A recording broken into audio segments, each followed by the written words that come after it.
안녕하세요. 황금노후입니다. 오늘도 우리가 함께 행복해지는 노년의 지혜에 관해 이야기 나눠보겠습니다.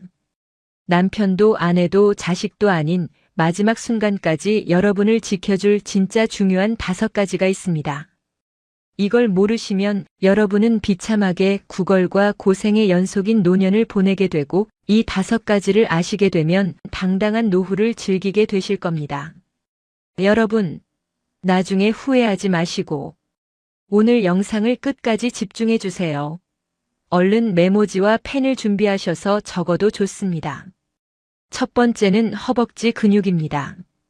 노후에 가장 비참한 게 뭔지 혹시 아시나요? 돈이 없는 걸까요? 아닙니다. 여러분이 화장실에 혼자 못 가시는 겁니다. 정말 비참하지 않을까요? 자존심의 상처도 입고요. 내가 내 몸 하나를 못 움직이게 되면 안타깝지만 여러분의 인격이 사라지는 겁니다. 처음에야 자식이 부모를 위해 도와주겠지만 이게 1년, 2년 지나면 김병에 효자 없습니다. 그건 사랑이 아니라 완전 지옥이 되는 겁니다. 78세 박영수 씨 이야기를 들려드릴게요. 영수 씨는 1년 전 화장실 가다가 넘어졌습니다. 일어설 수가 없었습니다. 한참을 바닥에 누워있다가 겨우 기어서 침대로 돌아왔습니다. 그날 영수 씨는 눈물을 흘렸습니다.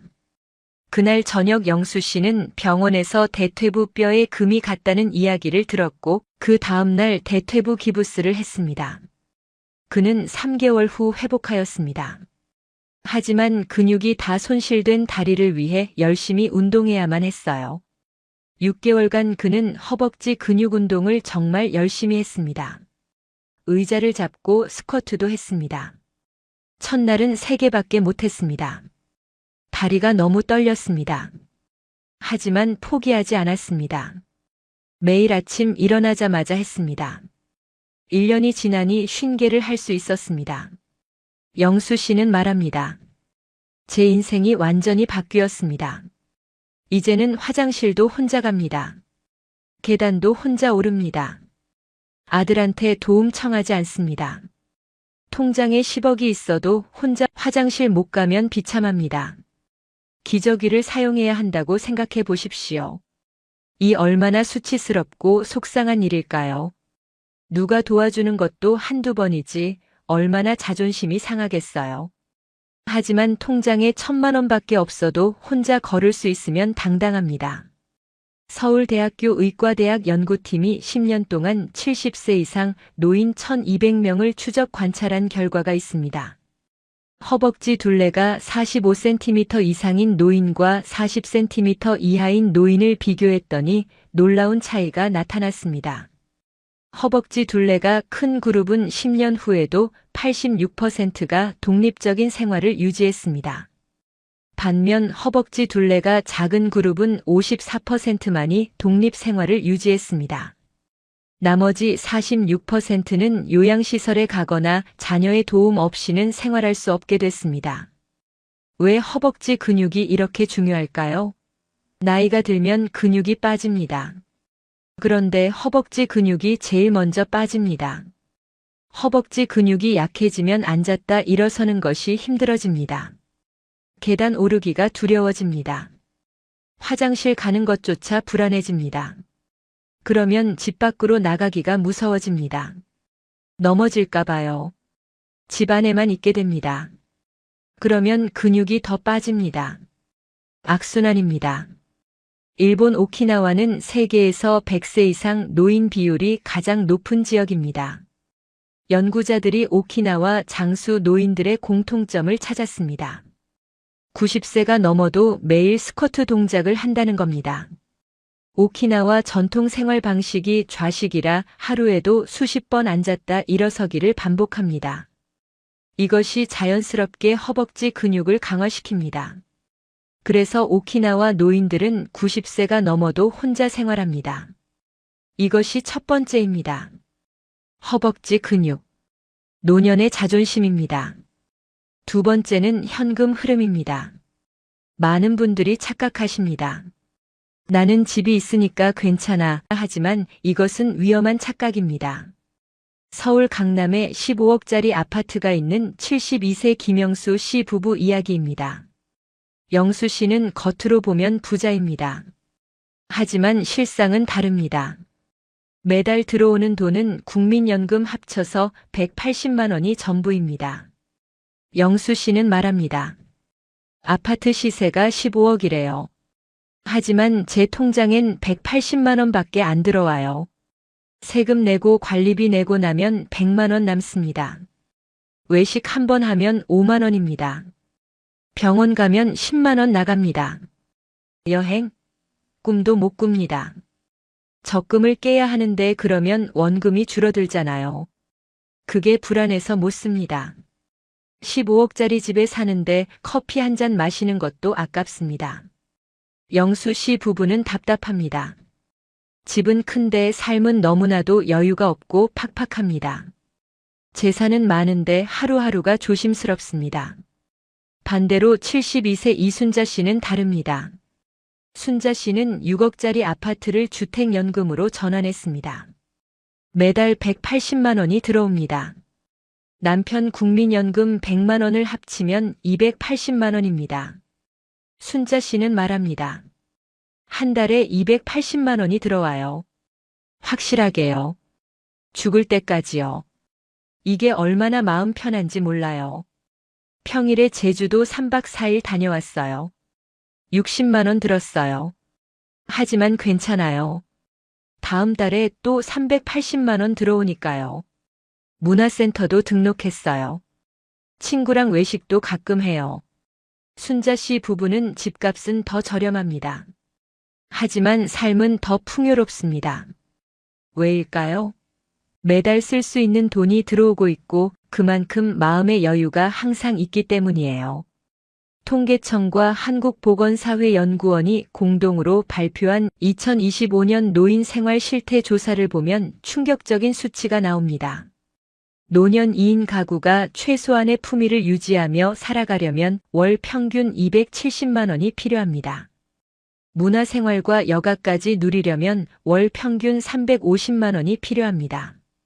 이 돈이 매달 안정적으로 들어와야 노년의 삶의 질이 보장됩니다. 72세 조영자 씨는 결단을 내렸습니다. 5억짜리 아파트를 팔았습니다. 2억짜리 작은 아파트로 이사했습니다. 남은 3억으로 지방의 소형 상가를 샀습니다. 매달 월세 200만 원이 들어옵니다. 주택연금으로 150만 원이 들어옵니다. 국민연금 60만 원을 합치면 410만 원입니다. 영자 씨는 말합니다. 제 인생이 완전히 바뀌었습니다. 예전에는 5억짜리 집에 살았지만 커피 한 잔 마시는 것도 아까웠습니다. 지금은 2억짜리 집에 살지만 매달 여행 갑니다. 친구들한테 밥도 자주 삽니다. 손주 용돈도 넉넉하게 줍니다. 집은 작아졌지만 오히려 삶은 여유로워졌습니다. 집값 10억이 중요한 게 아닙니다. 매달 통장에 여유 있는 현금이 들어오는 것이 훨씬 더 중요합니다. 이것이 여러분의 노년을 편안하게 만듭니다. 이것이 두 번째입니다. 현금 흐름. 이것은 노년의 삶의 질입니다. 정말 중요하니까 메모하시는 분들은 별표 해두세요. 세 번째는 혼자 노는 힘입니다. 혼자 못 놀면 사람에게 매달리게 됩니다. 그러면 관계가 무거워집니다. 하버드 대학교에서 75년 동안 724명의 인생을 추적한 유명한 연구가 있습니다. 이 연구의 책임자였던 로버트 월딩어 교수가 놀라운 결론을 발표했습니다. 행복한 노년의 비결은 좋은 인간관계입니다. 하지만 그 관계는 혼자 있는 시간을 즐길 수 있을 때 비로소 건강해집니다. 쉽게 말하면 혼자 있어도 편안한 사람이 다른 사람과의 관계도 편안하게 만든다는 겁니다. 73세 한명숙 씨는 2년 전만 해도 혼자 있는 것이 두려웠습니다. 남편이 밖에 나가면 불안했습니다. 언제 와? 하루에 5번씩 전화했습니다. 남편이 짜증냈습니다. 왜 이렇게 전화를 자주 하는 거야? 숨이 막혀. 명숙 씨는 서운했습니다. 관계가 나빠졌습니다. 어느 날 친구가 조언했습니다. 명수가 혼자 있는 법을 배워야 해. 명숙 씨는 처음에 이해가 안 됐습니다. 혼자 뭘 해? 외로운데. 하지만 시도해 봤습니다. 혼자 영화관에 갔습니다. 평일 낮 2시였습니다. 사람이 별로 없었습니다. 명숙 씨는 처음에 어색했습니다. 하지만 아무도 명숙 씨를 보지 않았습니다. 다들 영화에 집중했습니다. 명숙 씨도 영화를 봤습니다. 재미있었습니다. 내가 혼자 영화를 봤네. 외롭지 않았네. 다음 주에 또 갔습니다. 한 달에 2번씩 갔습니다. 3개월이 지나니 혼자 영화 보는 게 완전히 편해졌습니다. 카페도 혼자 가기 시작했습니다. 책을 가지고 갔습니다. 커피 마시면서 책을 읽었습니다. 2시간이 금방 갔습니다. 6개월이 지나자 명숙 씨는 완전히 달라졌습니다. 혼자 있는 시간이 편안해졌습니다. 남편한테 전화도 안 했습니다. 신기하게도 남편이 먼저 전화했습니다. 뭐 해? 영화 보고 있어. 남편의 목소리가 달라졌습니다. 짜증이 아니라 관심이었습니다. 우리 저녁에 같이 먹을까? 그래, 좋아. 명숙 씨는 말합니다. 제가 남편한테 덜 매달리니까 남편이 저한테 더 다가왔어요. 관계가 완전히 좋아졌어요. 이제는 혼자 1박 2일 여행도 가요. 남편 없이요. 남편도 좋아해요. 다녀와 재미있게 이렇게 말해요. 프랑스의 철학자 블레즈 파스칼은 이런 말을 했습니다. 인간의 모든 불행은 혼자 방에 조용히 앉아있지 못하는 데서 온다. 의미 깊은 말입니다. 혼자 있는 것이 불편하니까 사람에게 매달립니다. 매달리니까 관계가 무거워집니다. 무거워지니까 불행해집니다. 이것이 3번째입니다. 혼자 노는 힘. 고독을 자유로 바꾸는 기술입니다. 4번째는 배움의 끈입니다. 배움을 멈추는 순간 노년은 빨리 굳습니다. 미국 러시 대학교 의료센터에서 놀라운 연구 결과를 발표했습니다. 60세 이후에도 꾸준히 새로운 것을 배우는 사람은 치매 발병률이 52% 낮았습니다. 반대로 60세 이후 배움을 멈춘 사람은 치매 발병률이 급격히 높아졌습니다. 왜일까요? 뇌는 근육과 같습니다. 쓰면 강해지고 안 쓰면 약해집니다. 새로운 것을 배우면 뇌의 신경세포가 활성화됩니다. 새로운 연결이 생깁니다. 뇌가 젊어집니다. 76세 박경희 씨 이야기입니다. 경희 씨는 3년 전만 해도 스마트폰을 거의 못 썼습니다. 전화 받는 것과 문자 보내는 것만 겨우 했습니다. 어느 날 손주가 놀러 왔습니다. 할머니, 제 사진 좀 찍어주세요. 경희 씨는 당황했습니다. 이거 어떻게 찍어? 손주가 알려줬습니다. 경희 씨는 버튼을 눌렀습니다. 하지만 사진이 안 찍혔습니다. 손주가 한숨을 쉬었습니다. 할머니는 이것도 못하세요? 그 말이 가슴에 박혔습니다. 다음 주에 패스트푸드점에 손주랑 갔습니다. 주문을 키오스크로 해야 했습니다. 경희 씨는 어떻게 하는지 몰랐습니다. 손주가 대신 해줬습니다. 옆에 있던 젊은 사람이 경희 씨를 봤습니다. 경희 씨는 그 눈빛을 느꼈습니다. 저 할머니 키오스크도 못하네. 스스로에게 너무 부끄러웠던 경희 씨는 집에 와서 엉엉 울었습니다. 나는 세상에서 뒤처진 사람이구나. 경희 씨는 그날 밤 결심했습니다. 배워야겠다. 다음 날 노인복지관에 갔습니다. 스마트폰 수업을 신청했습니다. 선생님이 설명했습니다. 하지만 이해가 안 됐습니다. 너무 빨랐습니다.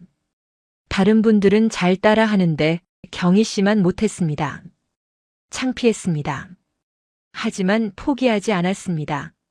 집에 와서 혼자 연습했습니다. 매일 30분씩요. 유튜브를 켜서 스마트폰 사진 찍는 법을 검색했습니다. 영상을 봤습니다. 따라했습니다. 안 됐습니다. 다시 봤습니다. 다시 따라했습니다. 10번 만에 됐습니다. 야, 이제 됐다. 기뻤습니다. 한 달이 지나니 카톡을 쓸 수 있었습니다. 손주한테 메시지를 보냈습니다. 민찬아, 할머니야, 손주가 답장했습니다. 할머니 카톡 하시네요. 기뻤습니다. 석 달이 지나니 유튜브도 볼 수 있었습니다. 요리 영상을 보고 따라 해봤습니다. 맛있었어요. 6개월이 지나니 키오스크도 사용할 수 있어 사용습니다. 혼자 패스트푸드점에서 주문을 하는데 어찌나 기분이 좋았는지 날아갈 듯 했습니다. 경희 씨는 말합니다. 배움이 저를 살렸어요. 배우니까 세상이 넓어졌어요. 유튜브로 운동도 배우고 요리도 배워요. 손주랑 이야기도 잘 통해요. 제가 요즘 유행하는 것도 잘 아니까요. 손주가 말했어요. 할머니는 다른 할머니들이랑 달라요. 그 말이 너무 기뻤어요.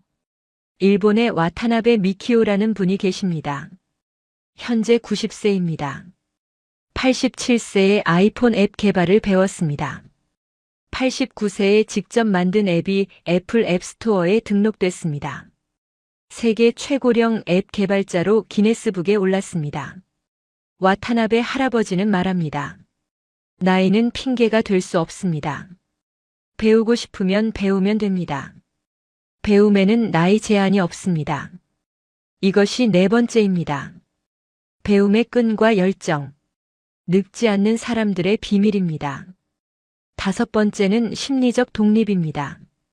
자식에게 기대면 자식은 부담을 느낍니다. 부담을 느끼면 피하고 싶어집니다. 반대로 기대하지 않으면 자식은 편안해집니다. 편안해지면 오히려 다가오고 싶어집니다. 74세 김순희 씨는 2년 전 큰 깨달음을 얻었습니다. 순희 씨는 아들한테 기대가 컸습니다. 내가 평생 아들을 키웠으니까 아들도 나를 챙겨줄 거야. 하지만 아들은 바빴습니다. 일주일에 한 번 전화하면 다행이었어요. 순희 씨는 서운했습니다. 명절 때 아들한테 말했어요. 진영아, 엄마한테 좀 더 자주 연락해. 아들이 대답했습니다. 엄마, 죄송해요. 마음은 있는데 저도 바빠요. 순희 씨는 화가 났습니다. 하지만 말하지 못했습니다. 어느 날 친구가 책을 빌려줬습니다. 노년의 품격이라는 책이었습니다. 그 책에 이런 구절이 있었습니다. 자식은 소유물이 아니라 독립된 인격입니다. 자식의 인생은 자식의 것입니다. 부모가 자식에게 해줄 수 있는 마지막 사랑은 기대를 내려놓는 것입니다. 순희 씨는 그 문장을 읽고 울었습니다. 내가 잘못 생각했구나. 아들은 내 소유물이 아니야. 순희 씨는 결심했습니다. 이제 아들한테 기대하지 말자. 먼저 전화하지 않았습니다. 일주일이 지났습니다. 2주일이 지났습니다. 3주일째 되는 날 아들한테서 전화가 왔습니다. 엄마, 왜 연락 없으세요? 괜찮으세요? 순희 씨는 짧게 대답했습니다. 응, 괜찮아. 바빴어. 무슨 일 있으세요? 아니, 친구도 만나고 운동도 하고 바빴어. 아들이 놀란 듯 말했습니다.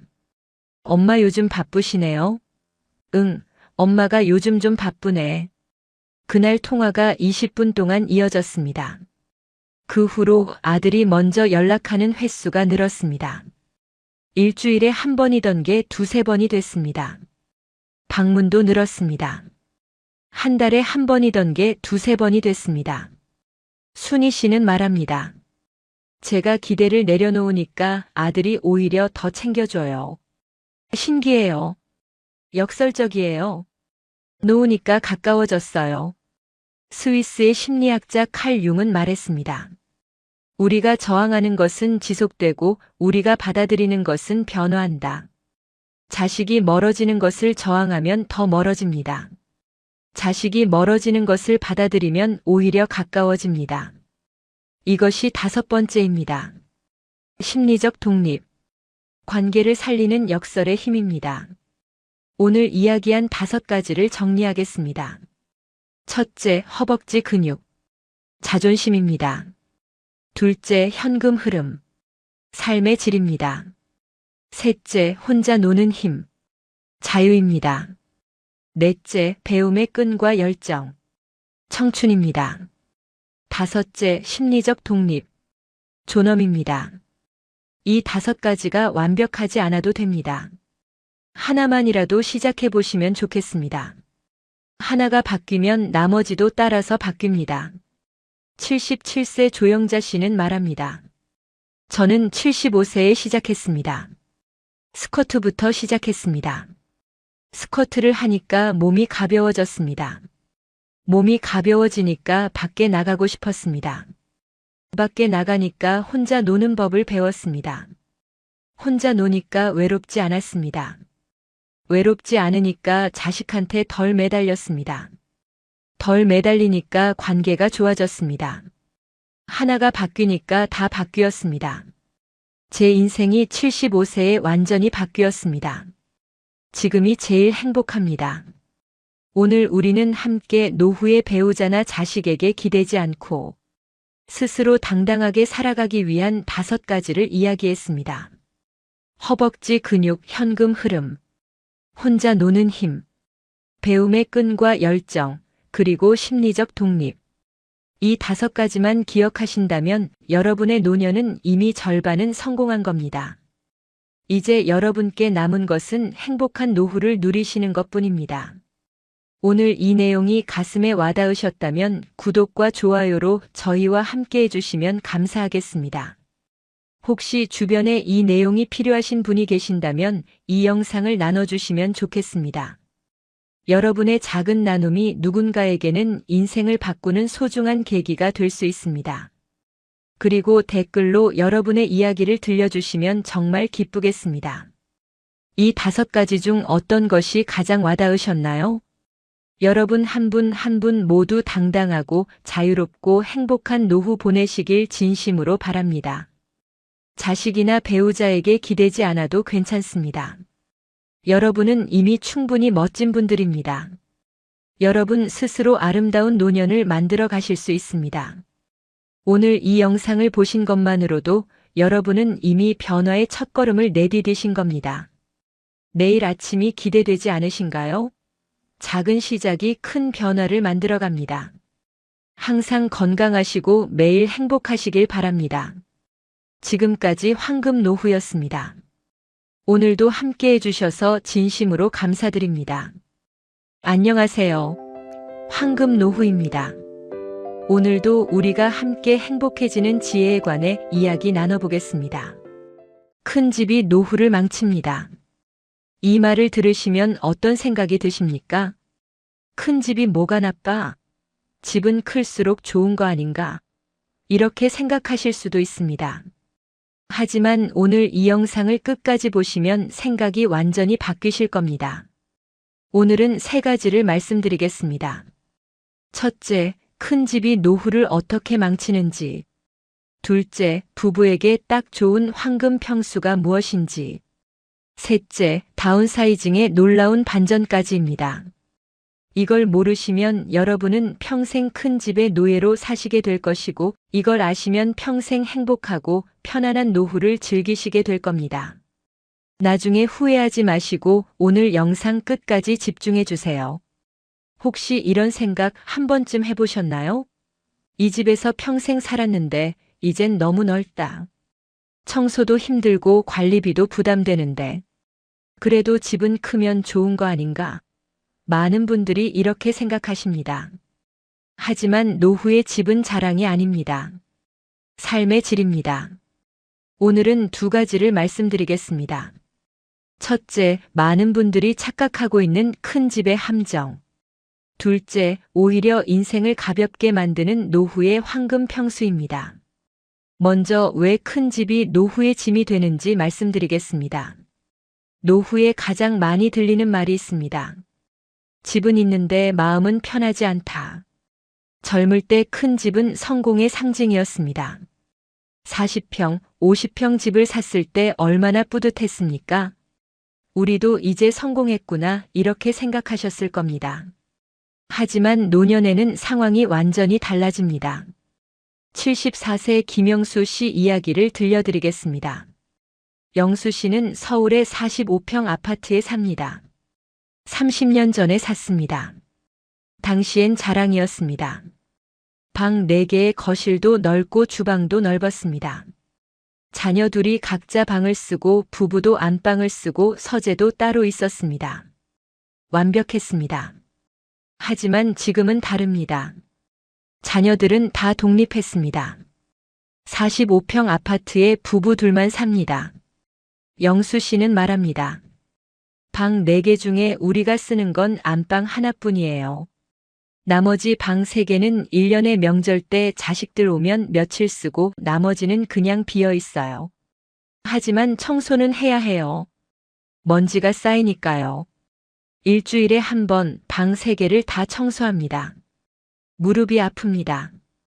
허리도 아픕니다. 영수 씨는 계속 설명하십니다. 관리비가 한 달에 평균 25만 원 나옵니다. 겨울엔 난방비까지 합치면 40만 원까지 올라갑니다. 재산세는 1년에 200만 원입니다. 매달 생활비를 갉아먹습니다. 국민연금 합쳐서 한 달에 180만 원 받는데 관리비만 40만 원이에요. 4분의 1이 집 유지비로 나갑니다. 나머지 방들은 나중에 자식 오면 쓰지 이렇게 생각했는데 자식들은 1년에 명절 때 이틀 있다 갑니다. 363일은 비어있는 방입니다. 결국 이런 상태가 됐어요. 집은 큰데 삶은 점점 쪼들리는 상태예요. 정리하면 이렇습니다. 첫째, 안 쓰는 방 청소 때문에 무릎이 먼저 망가집니다. 둘째, 관리비, 난방비, 세금이 매달 생활비를 갉아먹습니다. 셋째, 나중에 자식 오면 쓰지 하던 방은 1년에 며칠만 사용됩니다. 그런데 우리는 그 방들을 위해 건강과 돈을 쓰고 있습니다. 이게 큰 집의 함정입니다. 그렇다면 실제로 사람들이 하루에 쓰는 공간은 몇 평일까요? 놀라운 사실을 말씀드리겠습니다. 전문가들이 연구했습니다. 서울대학교 건축학과와 한국주거학회가 공동으로 70세 이상 노인 500가구를 조사했습니다. 부부 둘이 하루 대부분을 보내는 실제 공간을 측정했습니다. 결과가 충격적이었습니다. 평균 7평에서 8평이었습니다. 구체적으로 보면 이렇습니다. 침대가 1평입니다. 식탁이 2평입니다. 소파가 0.5평입니다. 주방이 2평에서 평입니다. 화장실이 1평입니다. 다 합쳐서 7평에서 8평입니다. 그런데 우리는 40평, 50평 집을 관리하며 안 쓰는 공간을 위해 건강과 돈을 쓰고 있는 겁니다. 72세 이순자 씨는 이 사실을 일찍 깨달았습니다. 순자 씨는 말합니다. 저는 50평 아파트에 살았습니다. 방이 5개였습니다. 하지만 제가 실제로 쓰는 공간은 안방과 거실과 주방뿐이었어요. 10평도 안 됐어요. 나머지 40평은 그냥 비어 있었습니다. 하지만 청소는 해야 했습니다. 관리비는 내야 했습니다. 한 달에 평균 65만 원이었습니다. 겨울엔 75만 원까지 나갔습니다. 세금도 내야 했습니다. 어느 날 깨달았습니다. 나는 40평을 위해 일하고 있구나. 40평이 나를 위해 있는 게 아니라 내가 40평을 위해 일하고 있구나 이렇게요. 순자 씨는 결단을 내렸습니다. 50평 아파트를 팔았습니다. 25평 아파트로 이사했습니다. 순자 씨는 말합니다. 제 인생이 완전히 바뀌었습니다. 3가지가 달라졌어요. 첫째, 청소 시간이 절반으로 줄었습니다. 둘째, 관리비가 한 달에 25만 원으로 줄었어요. 절반 이상이 줄어든 겁니다. 난방비도 겨울에 35만 원 정도입니다. 이전엔 75만 원이었는데 말이에요. 셋째, 세금도 절반으로 줄었습니다. 무엇보다 마음이 가벼워졌습니다. 집이 저를 짓누르지 않습니다. 제가 집을 관리합니다. 집의 주인이 된 기분이에요. 그렇다면 노후의 황금 평수는 얼마일까요? 건축가와 노후주거 전문가들이 공통으로 말합니다. 부부 기준 20평에서 25평이면 충분합니다. 왜 20평에서 25평일까요? 4가지 이유가 있습니다. 첫째, 청소가 쉽습니다. 1시간이면 집 전체를 청소할 수 있습니다. 무릎에 무리가 안 갑니다. 허리에 무리가 안 갑니다. 둘째, 관리가 쉽습니다. 관리비가 한 달에 평균 20만 원에서 25만 원 정도로 적게 나옵니다. 난방비도 겨울에 30만 원 정도입니다. 세금도 적게 나옵니다. 셋째, 이동이 안전합니다. 화장실까지 거리가 가깝습니다. 주방까지 거리가 가깝습니다. 넘어질 위험이 적습니다. 넷째, 휠체어나 보행기까지 고려 가능한 구조입니다. 나이가 더 들면 휠체어를 쓸 수도 있습니다. 보행기를 쓸 수도 있습니다. 25평 정도면 복도가 좁지 않습니다. 문턱도 낮습니다. 화장실 문도 넓습니다. 휠체어로 다닐 수 있습니다. 결론은 이겁니다. 집 평수가 줄어든다고 삶이 줄어드는 게 아닙니다. 집이 줄어들수록 인생은 다시 활짝 핍니다. 실제 사례를 2개 비교해 드리겠습니다. 부동산 부자와 현금 흐름 부자입니다. 첫 번째는 김영수 씨 부부입니다. 영수 씨는 서울 강남에 50평 아파트를 가지고 있습니다. 시세가 35억입니다. 겉으로 보면 부자입니다. 하지만 실상은 다릅니다. 매달 들어오는 돈은 국민연금 합쳐서 150만 원이 전부입니다. 관리비가 평균 45만 원입니다. 겨울엔 55만 원까지 올라갑니다. 계산해 보겠습니다. 평균 50만 원으로 계산하면 150만 원에서 50만 원을 빼면 100만 원 남습니다. 두 사람이 한 달에 100만 원으로 삽니다. 영수 씨는 말합니다. 여행 가고 싶어도 망설여집니다. 제주도 3박 4일이 60만 원이에요. 여행 가면 이번 달 생활비가 빠듯합니다.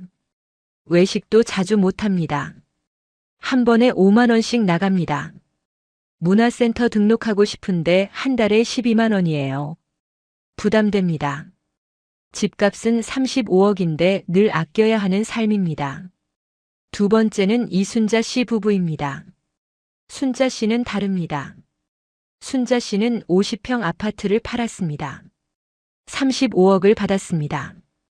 그중 12억으로 25평 아파트를 샀습니다. 나머지 23억 중에 10억을 주택연금으로 전환했습니다. 순자 씨 부부는 현재 70세입니다. 주택연금 10억 기준으로 매달 약 280만 원이 들어옵니다. 남은 13억으로 지방에 소형 상가 2개를 샀습니다. 매달 월세 합쳐서 330만 원이 들어옵니다. 계산해 보겠습니다. 주택연금 280만 원과 월세 330만 원을 합치면 610만 원입니다. 남편 국민연금 60만 원을 합치면 670만 원입니다. 순자 씨는 말합니다. 한 달에 670만 원이 들어옵니다. 확실하게요. 죽을 때까지요. 관리비는 25만 원입니다. 난방비는 겨울에만 35만 원입니다. 합쳐도 평균 30만 원이에요. 670만 원에서 30만 원 빼면 640만 원 남습니다. 이게 얼마나 마음 편한지 모릅니다. 순자 씨는 계속 말합니다. 4가지가 달라졌어요. 첫째, 평일에 국내 여행 다닙니다. 한 달에 한 번씩 2박 3일로요. 50만 원 듭니다. 하지만 괜찮습니다. 다음 달에 또 670만 원 들어오니까요. 둘째, 문화센터도 2개 등록했습니다. 서예랑 요가요. 한 달에 25만 원이에요. 셋째, 친구들이랑 외식도 자주 합니다. 일주일에 한 번씩요. 한 번에 8만 원씩 써도 괜찮습니다. 매달 들어오니까요. 넷째, 손주들 용돈도 넉넉하게 줍니다. 명절 때 10만 원씩 줍니다. 기분이 좋아요. 이 두 부부의 차이가 보이십니까? 비교하면 이렇습니다. 김영수 씨의 집은 35억입니다. 하지만 삶은 여유가 없고 빠듯합니다. 이순자 씨는 집값 12억입니다. 하지만 삶은 여유롭고 풍요롭습니다. 왜일까요? 통계청과 한국보건사회연구원이 공동으로 발표한 2025년 노인 생활 실태 조사를 보면 명확합니다. 노년 2인 가구가 최소한의 품위를 유지하며 살아가려면 월 평균 250만 원에서 300만 원이 필요합니다. 이 돈이 매달 안정적으로 들어와야 노년의 삶의 질이 보장됩니다. 핵심은 이겁니다. 노후엔 자산의 크기보다 통장에 매달 찍히는 숫자가 삶의 질을 결정합니다. 집값 35억이 중요한 게 아닙니다. 매달 통장에 300만 원이 들어오는 것이 중요합니다.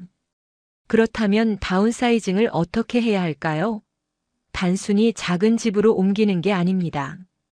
전략이 필요합니다. 77세 조영자 씨의 사례를 들려드리겠습니다. 영자 씨는 3년 전에 다운사이징을 했습니다. 영자 씨는 말합니다. 저는 45평 아파트에 살았습니다. 시세가 20억이었습니다. 하지만 매달 들어오는 돈은 국민연금 120만 원 뿐이었어요. 관리비만 평균 45만 원이었습니다. 늘 조심스러웠습니다. 어느 날 딸이 말했습니다. 엄마, 집을 줄이는 게 어때요? 처음엔 싫었습니다. 이 집에서 30년을 살았는데 어떻게 떠나요? 하지만 생각해 봤습니다. 정말 이 집이 필요한가? 방 4개 중에 우리가 쓰는 건 안방 하나뿐인데 영자 씨는 결심했습니다. 45평 아파트를 팔았습니다. 20억을 받았습니다. 같은 동네에 20평 아파트를 샀습니다. 8억이었습니다. 나머지 12억 중에 5억을 주택연금으로 전환했습니다. 당시 저희는 75세였습니다.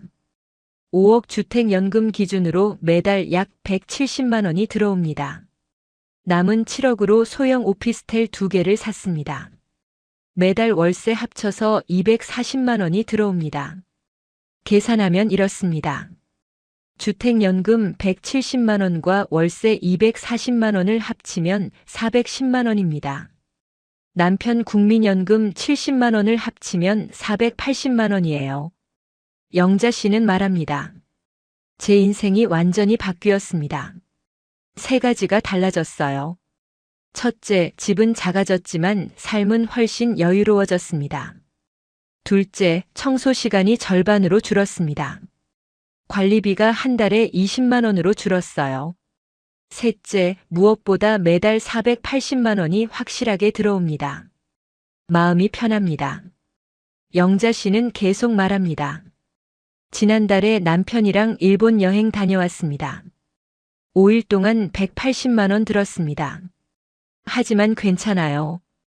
이번 달에 또 480만 원 들어오니까요. 친구들한테 이야기했더니 다들 부러워합니다. 어떻게 했냐고 묻습니다. 저는 말합니다. 집을 줄였어. 그랬더니 돈이 보이더라 이렇게요. 정리하면 이렇습니다. 다운사이징의 반전입니다. 첫째, 집이 작아진다고 삶이 불편해지는 게 아닙니다. 둘째, 집이 작아지면 오히려 삶이 훨씬 더 여유로워집니다. 셋째, 돈이 보입니다. 넷째, 시간이 생깁니다. 다섯째, 여유가 생깁니다. 여섯째, 자유가 생깁니다. 혹시 여러분 이렇게 생각하십니까? 주택연금 받으면 집을 은행한테 빼앗기는 거 아닌가? 아닙니다. 주택연금은 집에 계속 살면서 현금 흐름을 만드는 노후용 안전장치입니다. 집은 여전히 여러분 집입니다. 그 집에서 계속 사십니다. 다만 매달 연금이 나옵니다. 이게 핵심입니다. 많은 분들이 오해합니다. 집은 자식한테 남겨줘야지 하지만 현실은 다릅니다. 자식은 집보다 부담 없는 부모를 더 원합니다. 35억짜리 집을 물려받아도 상속세와 양도세 때문에 골치입니다. 차라리 부모가 그 집으로 편안하게 사시는 걸 더 원해요. 5억짜리 집은 그냥 두면 짐이지만 주택연금으로 바꾸면 매달 숨 쉬게 해주는 돈이 됩니다. 그렇다면 다운사이징 할 때 주의할 점이 있을까요? 있습니다. 세 가지만 기억하시면 됩니다. 첫째, 같은 동네 안에서 옮기십시오. 완전히 낯선 곳으로 가지 마십시오. 왜 그럴까요? 30년 살던 동네를 떠나면 외롭습니다. 아는 사람이 없습니다. 단골 가게도 없습니다. 병원도 새로 찾아야 합니다. 이게 스트레스입니다. 같은 동네 안에서 작은 평수로 옮기십시오. 익숙한 환경이 중요합니다. 둘째, 1층이나 저층을 고려하십시오. 왜 그럴까요? 나이가 더 들면 계단이 힘듭니다. 엘리베이터가 고장나면 10층은 올라갈 수 없습니다.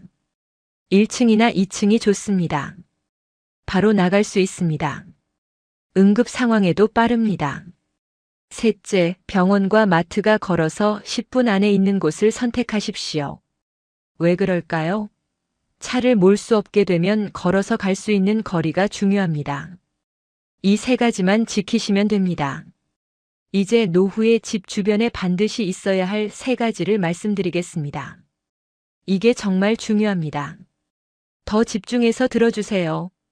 첫 번째는 사람입니다. 인사 나눌 이웃이 있어야 합니다. 단골 가게가 있어야 합니다.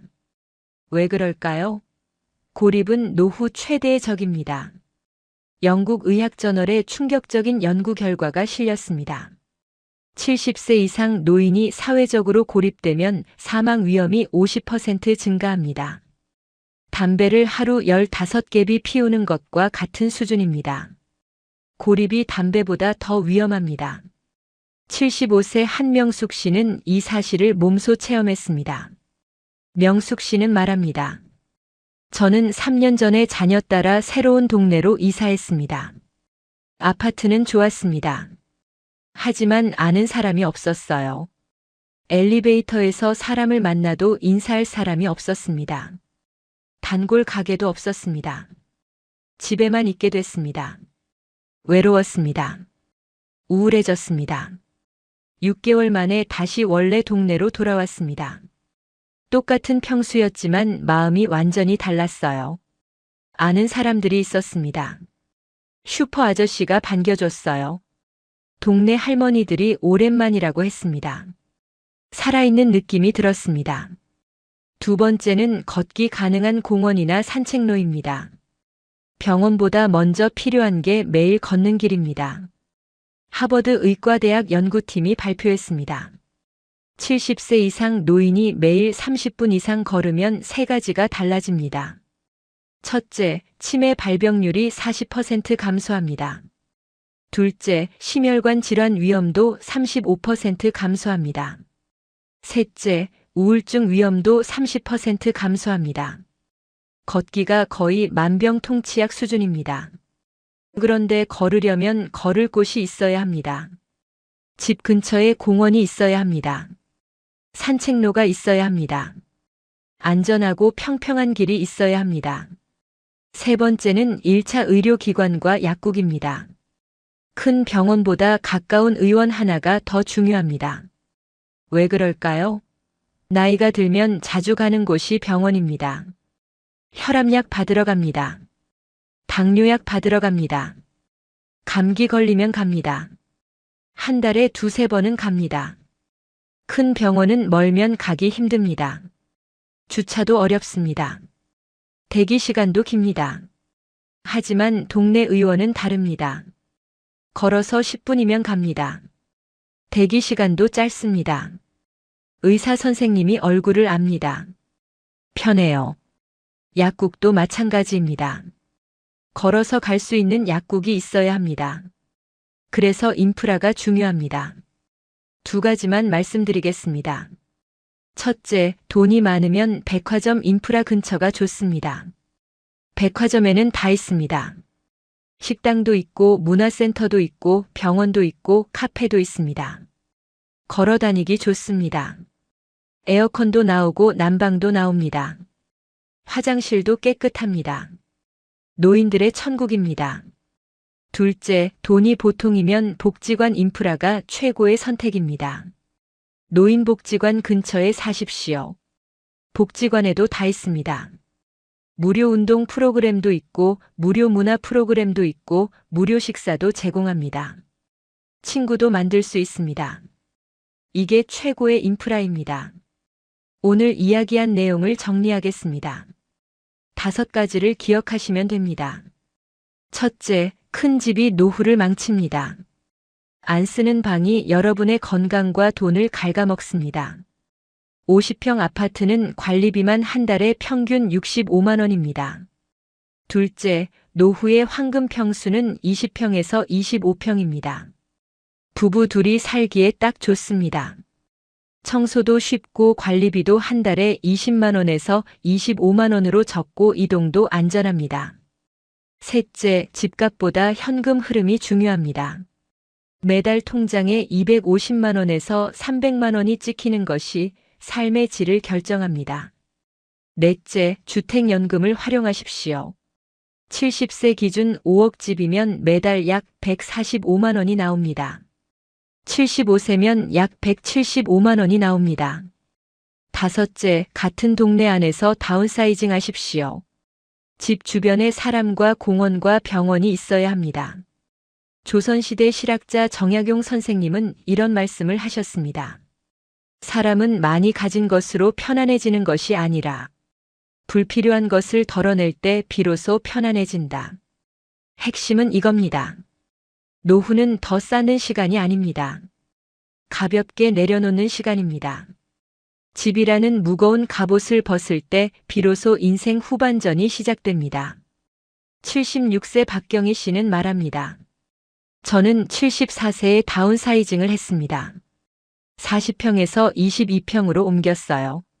처음엔 불안했습니다. 이렇게 작은 집에서 살 수 있을까? 하지만 6개월이 지나니 깨달았습니다. 내가 필요한 건 평수가 아니라 편안함이었구나. 지금은 너무 만족합니다. 3가지가 달라졌어요. 첫째, 관리비가 한 달에 22만 원입니다. 이전엔 45만 원이었습니다. 절반으로 줄었습니다. 둘째, 매달 남는 돈으로 여행도 가고 문화센터도 다닙니다. 셋째, 친구들도 자주 만나요.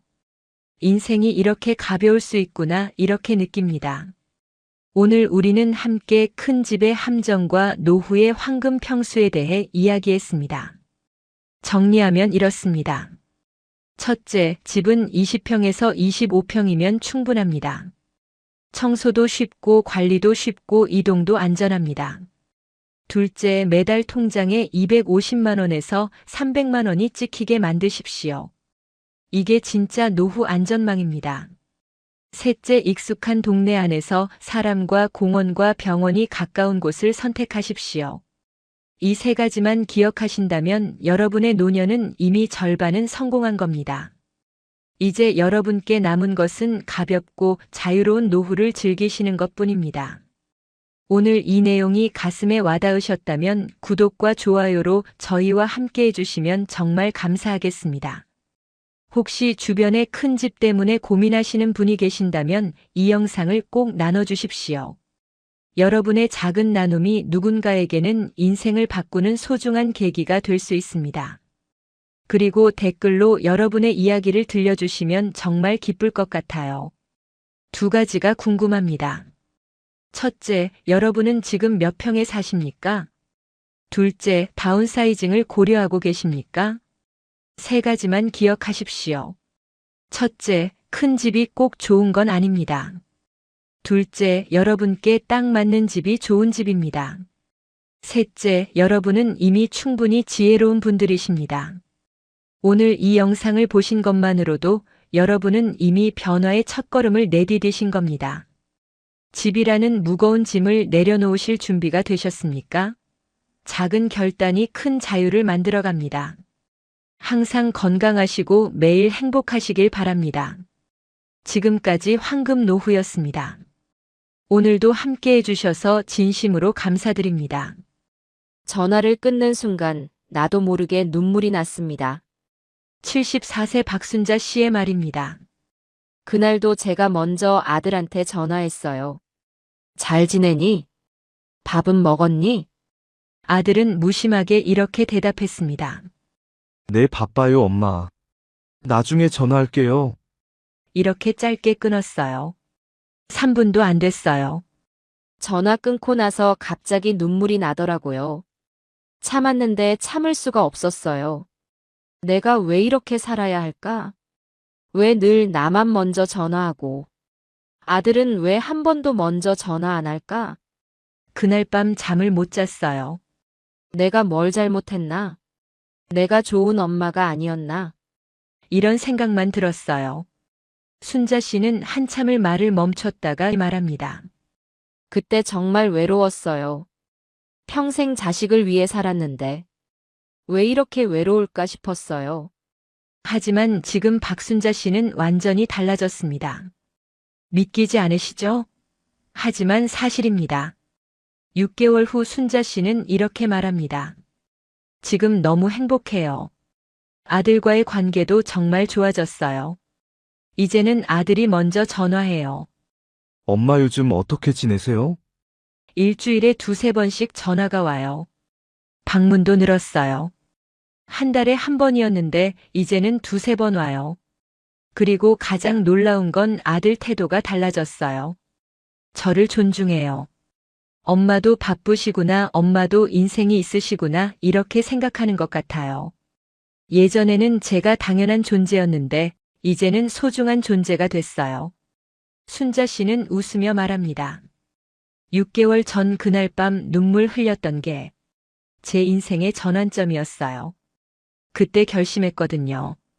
이제 방법을 바꿔야겠다고. 혹시 여러분도 박순자 씨처럼 눈물 흘려보신 적 있으신가요? 자녀한테 먼저 전화하고 먼저 챙기는데 자녀는 무심하고요. 왜 늘 나만 먼저일까? 왜 자식은 날 안 찾을까? 이런 생각에 가슴 아프신 적 있으신가요? 오늘 이 영상은 바로 여러분을 위한 겁니다.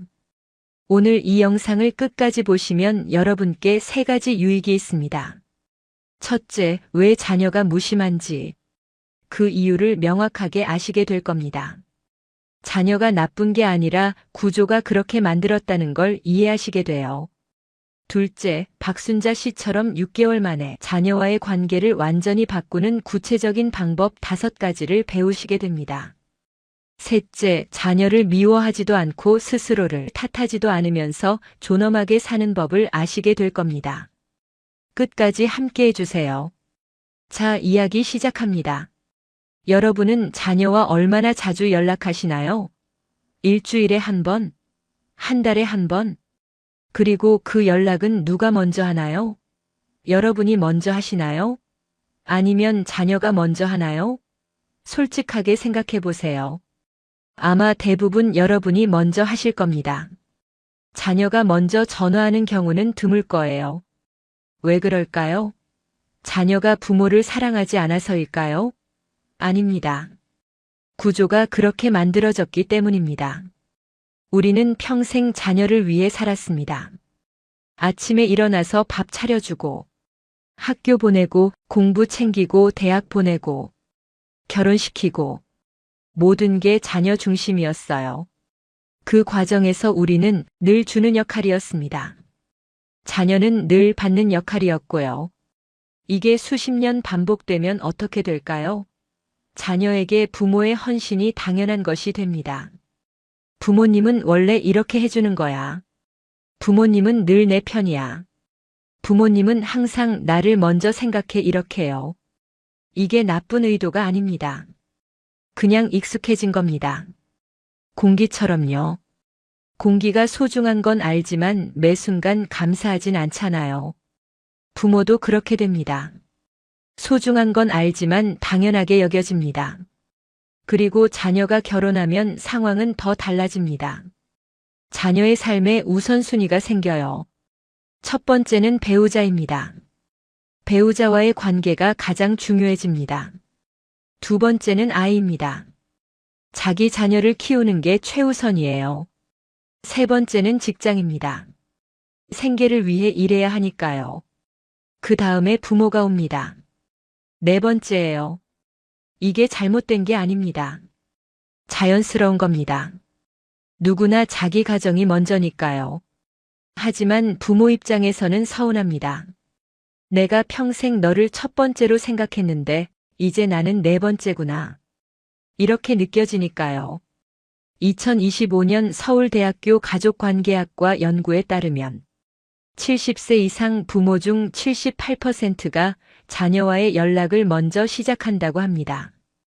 반대로 자녀가 먼저 연락하는 경우는 22%밖에 안 된다고 해요. 그리고 부모 중 65%가 자녀와의 관계에서 외로움을 느낀다고 합니다. 함께 있어도 외롭다고요. 왜일까요? 가까이 있지만 마음은 멀기 때문입니다. 이제 실제 사례를 들려드릴게요. 첫 번째는 72세 김영애 씨의 이야기입니다. 영애 씨는 아들 가족과 같은 동네에 삽니다. 차로 10분 거리예요. 영애 씨는 아들 가족을 정말 사랑합니다. 일주일에 두세 번은 반찬을 해서 갖다 줘요. 아들이 좋아하는 갈비찜, 며느리가 좋아하는 나물, 손주가 좋아하는 떡볶이를 정성껏 만들어서 아들 집에 갖다 줍니다. 아들은 엄마 고마워요라고 말해요. 처음에는요. 하지만 6개월이 지나고 1년이 지나니 고마워요라는 말이 줄어들었어요. 당연하게 여기기 시작한 겁니다. 엄마가 또 반찬 가져오셨네 이런 식으로요. 영희 씨는 손주도 자주 봐줬어요. 며느리가 어머님 오늘 제가 일이 있어서요 라고 하면 그래 내가 볼게. 걱정 마 라고 했답니다. 처음에는 기쁜 마음이었어요. 손주를 보는데 기쁘지 뭐. 하지만 점점 부담이 됐어요. 일주일에 3번, 4번 봐주게 됐거든요. 며느리는 어머님이 봐주시니까 너무 좋아요라고 했지만 영희 씨는 피곤했어요. 내가 육아 도우미가 된 것 같아. 영희 씨는 명절 때도 모든 걸 준비했어요. 며느리를 딸처럼 생각해서 처음부터 안 시키고 혼자 다 준비하다 보니 계속하게 된 거죠. 음식 장 보고 요리하고 설거지하고 내가 하는 게 당연하지 뭐 하면서요. 하지만 아들 가족은 감사보다는 당연하게 여겼어요. 엄마는 원래 이렇게 하시잖아. 영애 씨는 말합니다. 처음에는 기쁜 마음으로 했어요. 자식이 좋고 손주가 좋아서요. 하지만 1년, 2년 지나니 제가 당연한 존재가 된 것 같았어요. 고맙다는 말도 줄어들고 제 마음을 물어보지도 않고 전화도 늘 제가 먼저 하고 자식은 필요할 때만 저를 찾는 것 같았어요. 반찬이 필요할 때, 손주를 봐줄 사람이 필요할 때, 그때만 연락이 와요. 서운해요.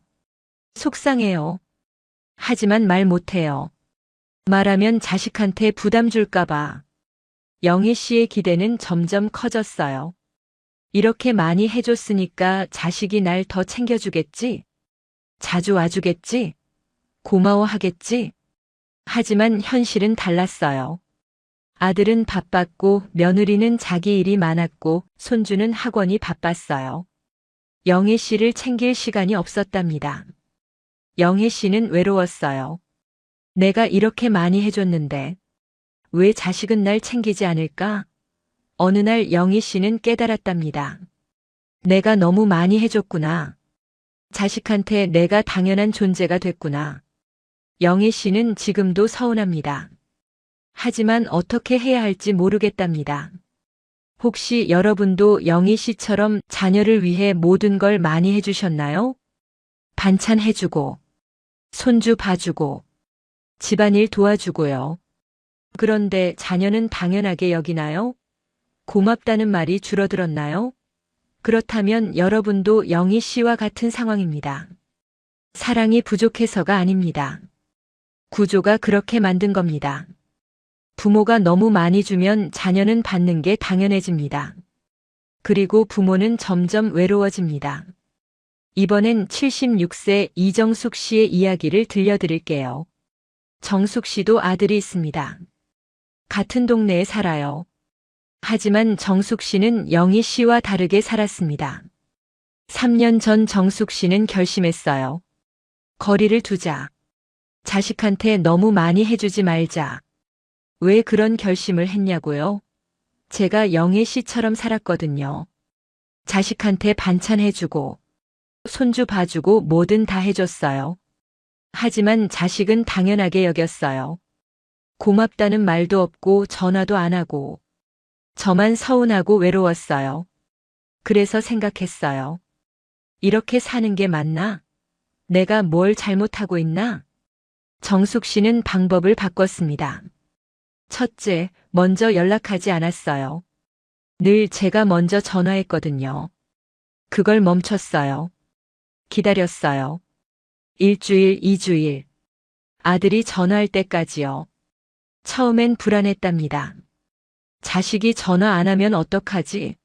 나를 잊은 건 아닐까? 하지만 참았어요. 2주일이 지나니 아들한테서 전화가 왔답니다. 엄마 왜 연락 없으세요? 괜찮으세요? 정숙 씨는 대답했어요. 응, 괜찮아. 바빴어. 짧게 대답했답니다. 그랬더니 아들이 걱정하기 시작했어요. 엄마 어디 아프신 거 아니에요? 아니야, 괜찮아. 그날 이후 아들이 먼저 전화하는 횟수가 늘었답니다. 둘째, 도움을 먼저 제안하지 않았어요.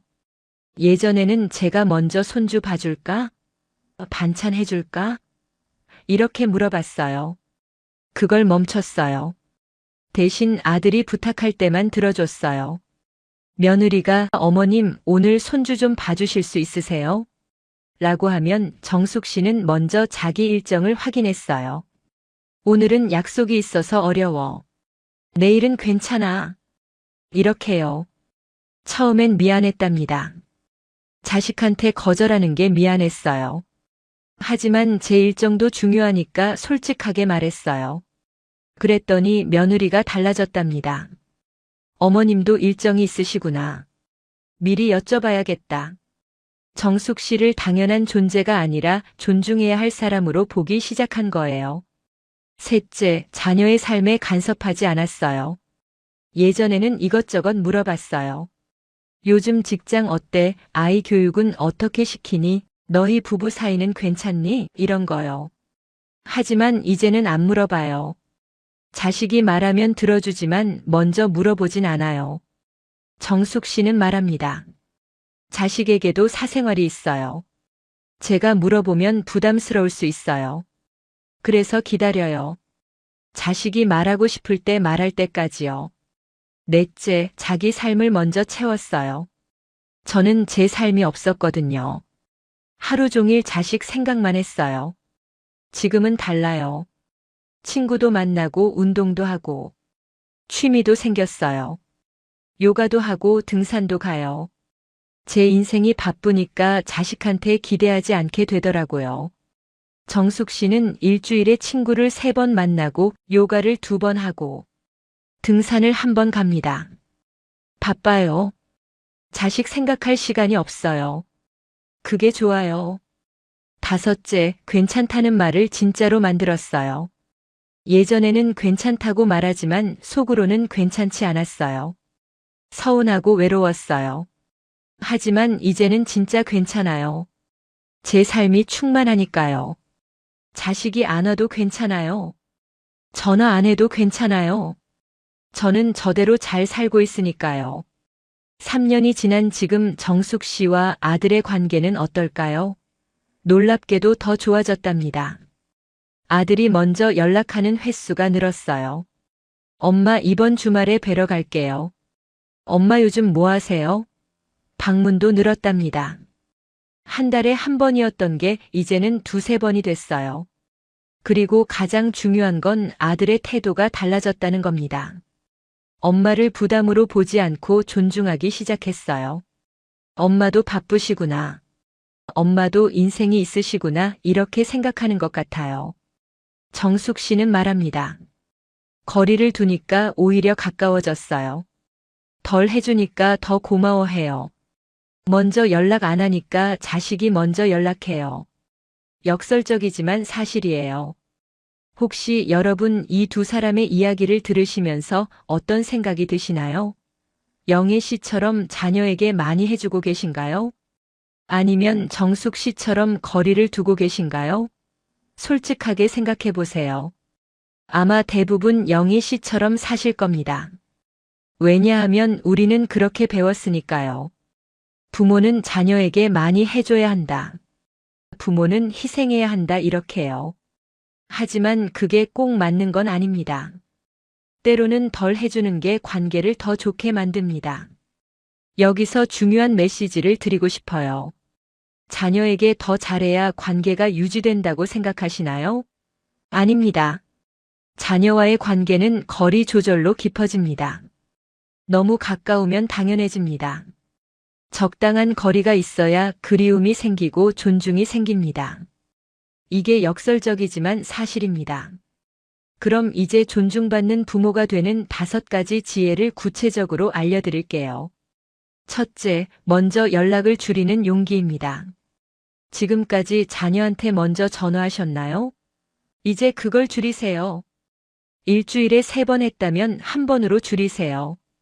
매일 했다면 일주일에 1번으로 줄이세요. 처음엔 불안할 겁니다.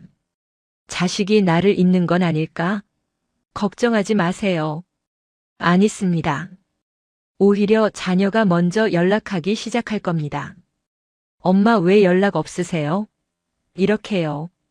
그때 짧게 대답하세요. 바빴어. 괜찮아. 이렇게요. 길게 설명하지 마세요. 68세 한명숙 씨는 이렇게 했습니다. 저는 매일 딸한테 전화했어요. 하지만 딸은 귀찮아했어요. 엄마 바빠요.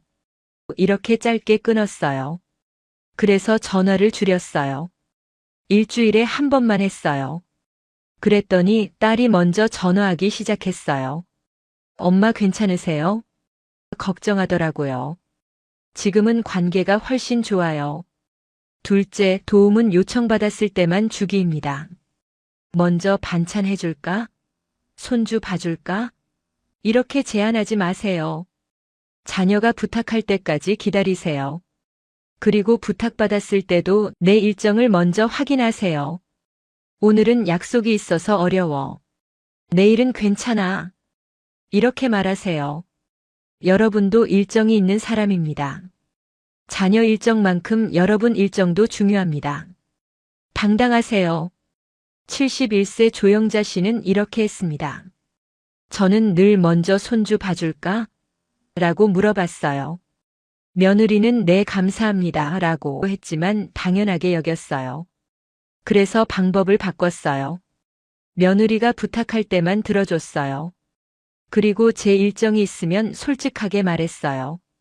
그랬더니 며느리가 저를 존중하기 시작했어요. 어머님 일정 괜찮으세요? 미리 물어보더라고요. 셋째, 자녀의 삶에 간섭하지 않기입니다. 요즘 직장 어때? 부부 사이는 괜찮니? 아이 교육은 어떻게 시키니? 이런 질문 하지 마세요. 자녀가 말하고 싶으면 말할 겁니다. 여러분이 물어보지 않아도요. 간섭은 관심처럼 보이지만 실제로는 부담입니다. 자녀도 자기 삶을 살고 있습니다. 존중해 주세요. 73세 김순희 씨는 이렇게 했습니다. 저는 아들 부부 사이를 늘 걱정했어요. 너희 요즘 사이 어때? 이렇게 물어봤어요. 하지만 아들은 불편해했어요. 그래서 이제는 안 물어봐요. 아들이 말하면 들어주지만 먼저 묻진 않아요. 그랬더니 오히려 아들이 먼저 이야기하기 시작했어요. 넷째, 부모 자신의 삶을 먼저 채우기입니다. 자녀 생각만 하지 마세요. 여러분 삶을 채우세요. 친구 만나고 운동하고 취미 생활하세요. 여러분 인생이 바쁘면 자녀한테 기대하지 않게 됩니다. 그리고 자녀도 달라집니다. 엄마가 바쁘시구나. 엄마도 인생이 있으시구나. 이렇게 생각하면서 존중하기 시작합니다. 75세 박경희 씨는 이렇게 했습니다. 저는 하루 종일 집에만 있었어요. 자식 생각만 했어요. 외로웠어요. 그래서 밖으로 나갔어요. 요가도 시작하고, 등산도 가고 친구도 만나요. 지금은 바빠요. 자식 생각할 시간이 없어요. 그게 좋아요. 제 인생이 충만하니까 자식한테 기대하지 않게 돼요. 다섯째, 괜찮다는 말이 진짜 괜찮아지도록 즐겁게 잘 사는 것입니다. 괜찮다고 말하지만 속으로는 괜찮지 않으신가요? 그렇다면 진짜 괜찮아지도록 사세요. 어떻게요? 위에 4가지를 실천하세요. 먼저 연락 줄이고, 도움 줄이고, 간섭하지 말고 여러분의 삶을 채우세요. 그러면 진짜 괜찮아집니다. 자녀가 안 와도 괜찮고 전화 안 해도 괜찮아집니다. 왜냐하면 여러분 삶이 충만하니까요. 여러분, 지금까지 2사람의 이야기와 5가지 지혜를 들으셨습니다. 어떤 생각이 드시나요? 이렇게 해도 될까? 자식이 서운해하지 않을까? 걱정하지 마세요. 자녀는 서운해하지 않습니다. 오히려 존중하기 시작합니다. 왜냐하면 여러분이 더 이상 당연한 존재가 아니라 존중해야 할 어른이 되니까요. 여기서 중요한 메시지를 드리고 싶어요. 자녀를 놓으라는 말이 아닙니다. 부모 자신을 중심에 두라는 말입니다. 지금까지 여러분은 자녀를 중심에 뒀습니다. 이제는 여러분을 중심에 두세요. 자녀도 중요하지만 여러분도 중요합니다. 자녀 인생도 중요하지만 여러분 인생도 중요합니다. 균형을 맞추세요. 노년의 존엄은 어디서 올까요? 자녀가 잘해줘서? 아닙니다. 내가 나를 존중할 때 옵니다. 부모는 기다리는 존재가 아니라 스스로의 삶을 사는 어른입니다. 자녀에게 존중받는 부모의 공통점이 뭘까요? 감정적으로 독립돼 있습니다. 삶이 바쁘고 단단합니다. 자녀에게 기대지 않습니다. 그래서 존중받습니다. 칸트는 말했습니다. 인간은 수단이 아니라 목적이어야 한다. 여러분은 자녀의 수단이 아닙니다. 반찬 해주는 사람, 손주 봐주는 사람. 그런 수단이 아닙니다. 여러분 그 자체로 존엄한 한 사람입니다. 목적입니다. 자녀에게도 그렇게 대우받아야 합니다. 노자는 말했습니다. 족함을 아는 사람은 비록 적게 가져도 평안하다. 자녀와 멀어지지 않기 위해 필요한 것은 더 많은 희생이 아니라 더 단단한 나 자신입니다. 내가 단단하면 자녀와의 관계도 단단해집니다. 내가 충만하면 자녀와의 관계도 충만해집니다. 여러분, 오늘부터 먼저 전화하지 않아도 괜찮습니다. 자녀가 부탁하지 않는데 먼저 도와주지 않아도 괜찮습니다. 자녀 삶에 간섭하지 않아도 괜찮습니다. 여러분 삶을 먼저 채워도 괜찮습니다. 그게 이기적인 게 아닙니다. 오늘 이 영상이 도움이 되셨다면 구독과 좋아요로 함께 해주세요. 혹시 주변의 자녀와의 관계 때문에 힘들어하시는 분이 계시다면 이 영상을 카톡으로 공유해주세요. 여러분의 작은 나눔이 누군가에게는 큰 위로가 될 수 있습니다. 여러분 한 분 한 분 모두 존엄하고 단단한 노년 보내시길 진심으로 바랍니다. 자녀를 미워하지 않으면서 스스로를 탓하지도 않고 이제는 나를 중심에 둬도 됩니다. 여러분은 그럴 자격이 있습니다. 항상 건강하시고 행복한 일만 가득하시길 바랍니다. 지금까지 황금노후였습니다. 진심으로 감사드립니다. 72세 김영자 씨는 매일 아침 7시에 집을 나섭니다. 장바구니 하나 들고 천천히 걸어서 동네 시장으로 갑니다. 겉보기엔 그냥 장 보러 가는 평범한 분이시죠. 근데 아세요? 이 여자분, 3년 전까지만 해도 집 밖으로 한 발짝도 못 나갔던 사람입니다. 여러분, 무슨 일이 있었기에 이렇게 되었을까요? 이분은 우울증으로 약을 먹고 커튼을 치고 하루 종일 침대에 누워만 있었던 사람이에요. 밥도 제대로 안 먹고 씻지도 않고 그렇게 6개월을 보냈습니다. 딸이 울면서 엄마 이러다 죽어요. 했지만 김영자 씨는 움직일 힘이 없었어요. 그런 사람이 지금은 매일 아침 웃으면서 시장에 갑니다. 도대체 무슨 일이 있었던 걸까요? 오늘 만날 네 분은 특별한 사람들이 아닙니다. 거창한 취미도 없고 대단한 계획도 없어요. 그냥 평범하게 그리고 조용히 하루하루 살아가는 사람들이죠. 근데요, 이 사람들 모두 과거가 있습니다. 우울증으로 집 밖 못 나갔던 사람, 퇴직 후 삶의 의미를 잃었던 사람, 50년을 남 눈치 보며 살았던 사람, 술에 빠져 방황하던 사람. 그런 사람들이 지금은 매일 웃습니다. 거창한 변화 없이 그냥 작은 일상으로요. 이게 가능한 일일까요? 도대체 그분들에게 무슨 일이 있었던 걸까요? 오늘은 그 이야기를 들려드리겠습니다. 들으시다 보면 여러분도 깨닫게 되실 거예요. 인생을 바꾸는 건 거창한 게 아니라 아주 작은 것일 수 있다는 걸요. 먼저 김영자 씨 이야기부터 시작하겠습니다. 그녀의 남편은 3년 전 갑자기 세상을 떠났습니다.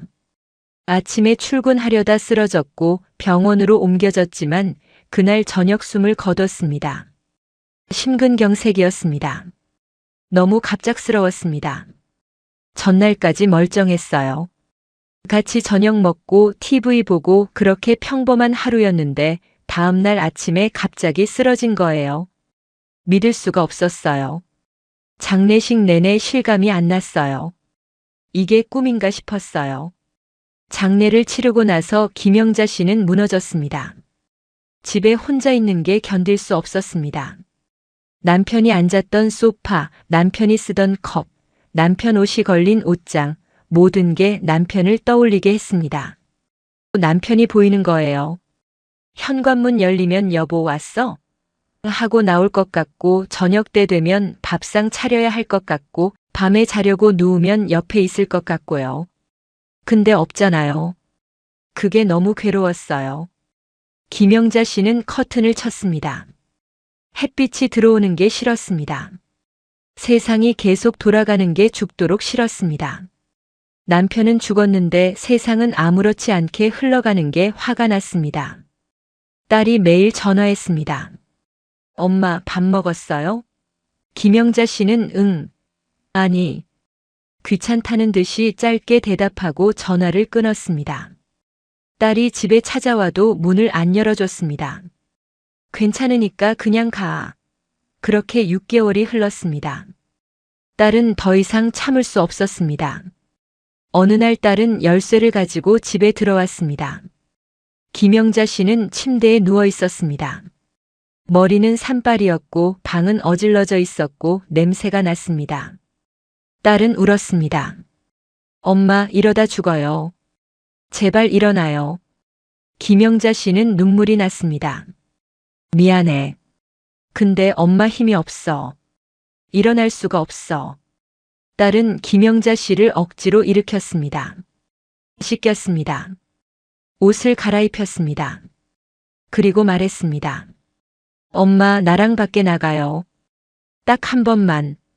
시장만 갔다 와요. 김영자 씨는 거절했습니다. 내가 밖에 왜 나가? 가기 싫어. 나 괜찮아. 하지만 딸은 포기하지 않았습니다. 한 번만요. 엄마, 제발. 나를 봐서라도 한 번만 나가줘요, 엄마. 딸이 우는 모습을 보고 김영자 씨는 마지못해 따라 나갔습니다. 시장은 시끄러웠습니다. 사람들이 많았고 목소리가 컸고 과일 냄새, 생선 냄새, 온갖 냄새가 뒤섞여 있었습니다. 김영자 씨는 어지러웠습니다. 나 집에 갈래. 하지만 딸은 그녀의 손을 잡고 천천히 걸었습니다. 과일 가게 앞을 지나갈 때였습니다. 가게 주인 아주머니가 김영자 씨를 알아봤습니다. 어머, 영자 씨? 오랜만이네. 어디 아팠어요? 요즘 안 보이길래 걱정했잖아. 김영자 씨는 멈칫했습니다. 누가 자기를 기억한다는 게 신기했습니다. 아, 네, 그냥 좀 말이 나오지 않았습니다. 아주머니는 사과 하나를 건넸습니다. 이거 먹어봐요. 오늘 들어온 거 진짜 달아요. 서비스예요. 하나 맛보세요. 김영자 씨는 사과를 받았습니다. 따뜻했습니다. 사과가 아니라 그 마음이요. 집으로 돌아오는 길 김영자 씨는 말했습니다. 내일 또 나갈까? 딸은 놀라며 웃었습니다. 그럼요. 엄마. 매일 나가요. 활력도 생기고 너무 좋을 거예요. 그 이후로 김영자 씨는 조금씩 변하기 시작했습니다. 처음엔 딸과 함께 시장에 갔습니다. 그 다음엔 혼자 갔습니다. 시장 사람들은 그녀를 기억하고 있었습니다. 영자 씨, 오늘은 뭐 사갈 거예요? 이거 신선해요. 가져가세요. 요즘 얼굴이 좋아졌네요. 그런 말들이 김영자 씨에게 힘이 됐습니다. 나를 기다리는 사람이 있구나. 나를 기억하는 사람이 있구나. 그게 중요했습니다. 집에만 있을 땐 세상과 단절된 기분이었는데 시장에 나가니까 세상과 연결된 기분이었습니다. 김영자 씨는 이제 매일 아침 시장에 갑니다. 꼭 뭘 사야 해서가 아닙니다. 그냥 사람들 얼굴 보는 게 좋아서입니다. 안녕하세요. 인사하고 오늘 날씨 좋네요. 하며 수다 떨고 이거 얼마예요? 물어보고 그렇게 1시간쯤 시장을 돌아다닙니다.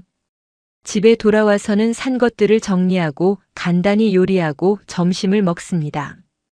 그게 그녀의 하루입니다. 특별할 것 없는 하루. 하지만 김영자 씨에게는 그게 전부입니다. 시장 가는 게 제 약이에요. 우울증 약보다 나아요. 두 번째는 69세 한만수 씨 이야기입니다. 그는 40년을 회사에 다녔습니다. 성실한 직장인이었습니다. 지각 한 번 안 하고 결근 한 번 안 하고 그렇게 일했습니다.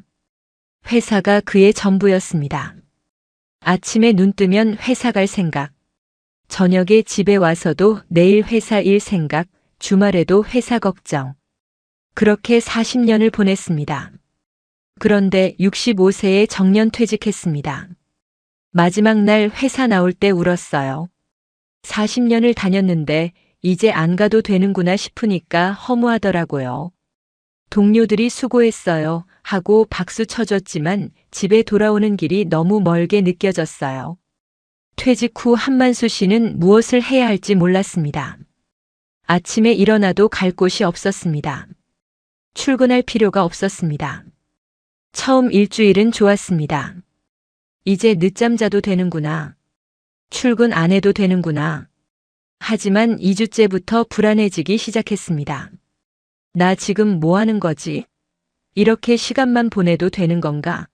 한 달이 지나자 우울해졌습니다. 나는 이제 쓸모없는 사람이구나. 회사도 없고 할 일도 없고 그냥 늙어가기만 하는 사람이구나.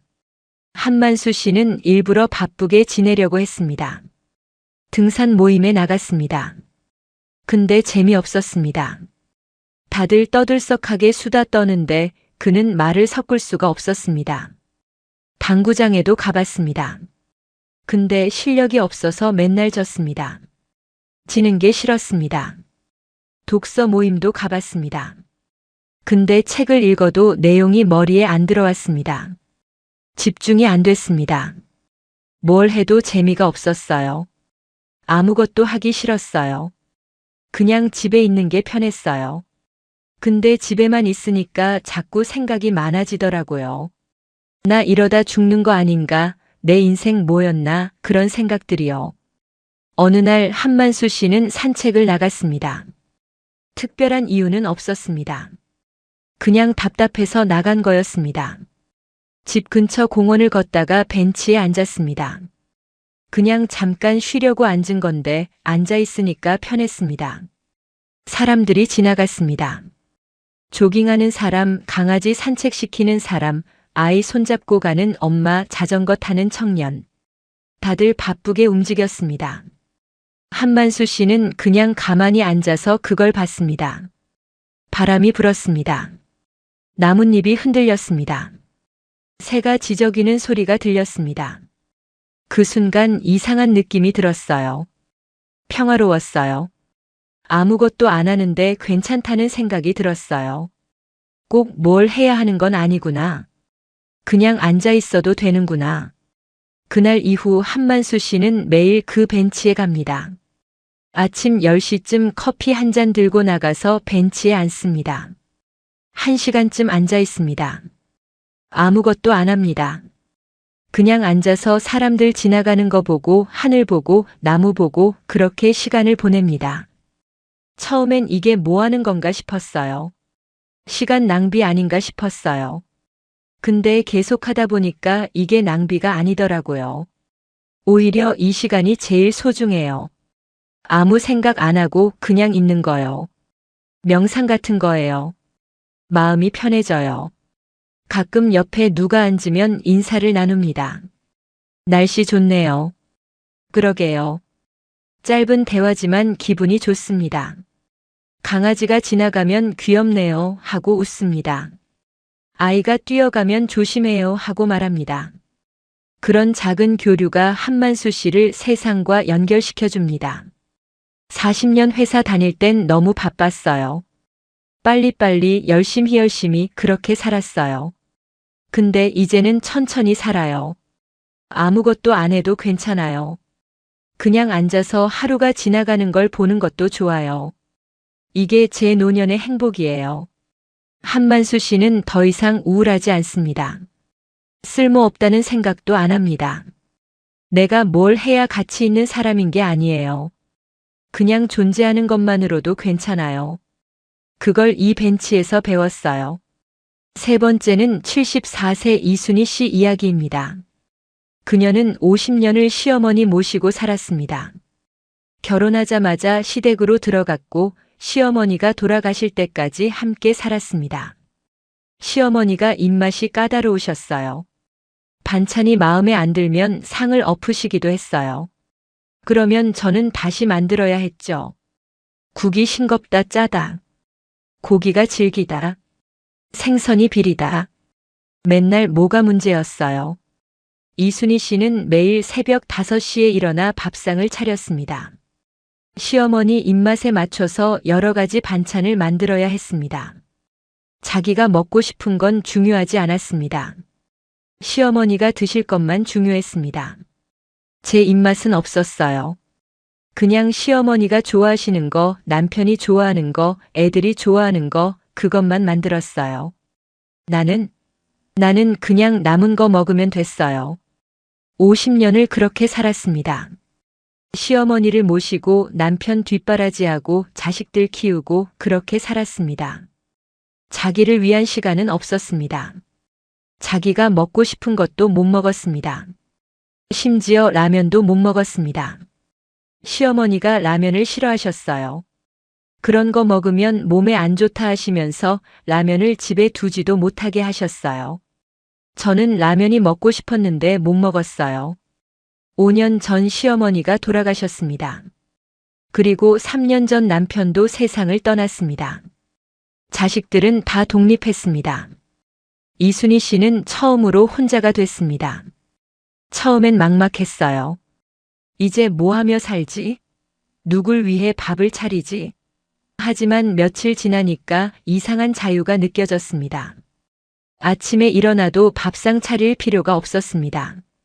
반찬을 여러 가지 만들 필요도 없었습니다. 그냥 자기 먹고 싶은 것만 먹으면 됐습니다. 어느 날 아침에 라면이 먹고 싶었어요. 그래서 라면을 끓여 먹었어요. 20년 만에 먹는 라면이었어요.